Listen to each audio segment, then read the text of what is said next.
Yeah. Okay, now we're outside here. I removed the seat off the bike just to kind of cut the video a little bit shorter than what it is. I'm gonna try to just show you guys a couple things that you probably have to look into. So I already removed the fairing, the Plex audio, and we're working on removing the risers. And this is where it's hitting the Plex audio system right here in the speaker grills, and I'll show you that the dent on the speaker grill. And so far, to remove the dash, you would have to remove these 3 bolts, 1, 2, and 3. And this is a little tough. You just have to keep on pulling it, and then it finally comes off.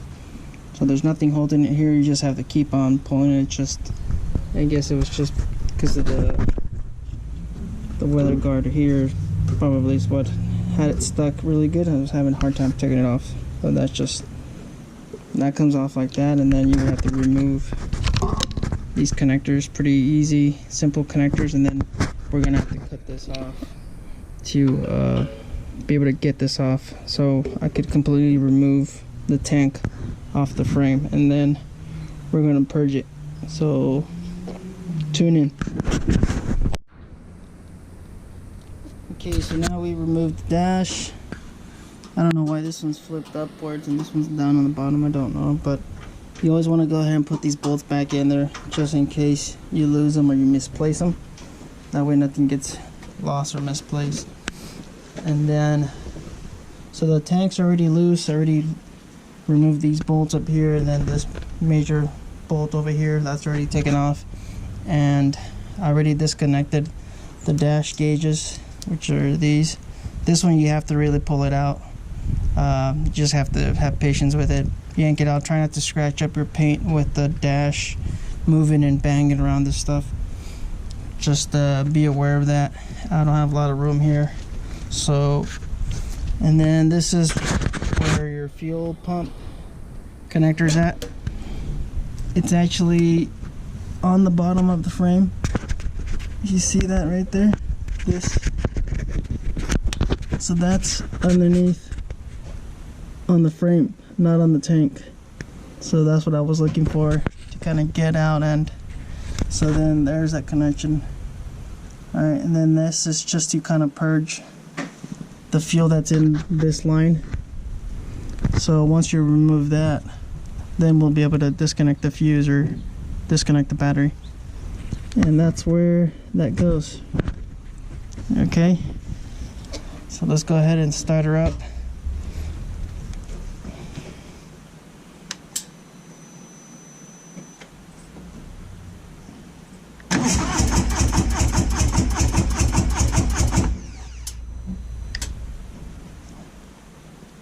Alright, now let's take off the tank. And let's take it off.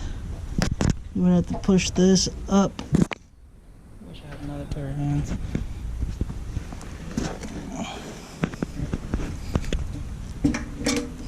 Alright, let's see if we can do this. You probably can't see.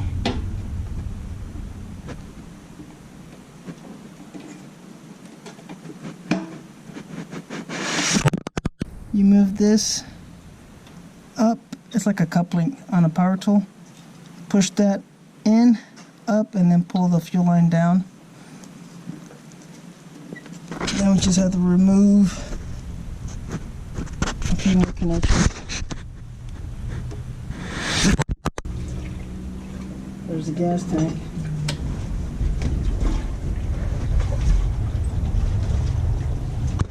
Alright.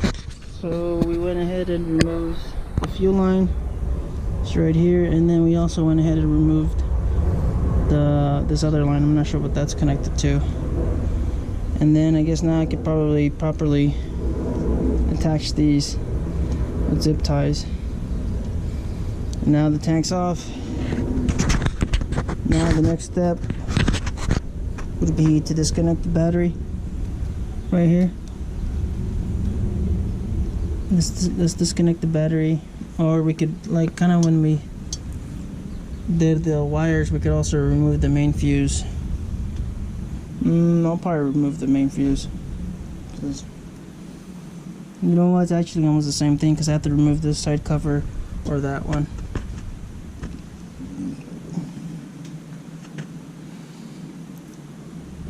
That's what she looks like without the gas tank and the seat. Alright, tune in. I'll keep you guys updated. The easy way to kind of take this off, this is where your cables are connected for your controls, is you pull it from down here. It's a lot easier. You see that? It has a lip all the way around except for this little spot right here.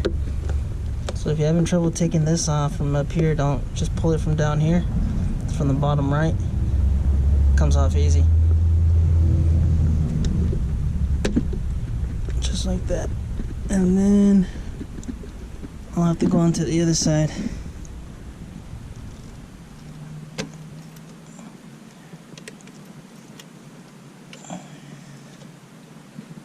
And then these are connectors.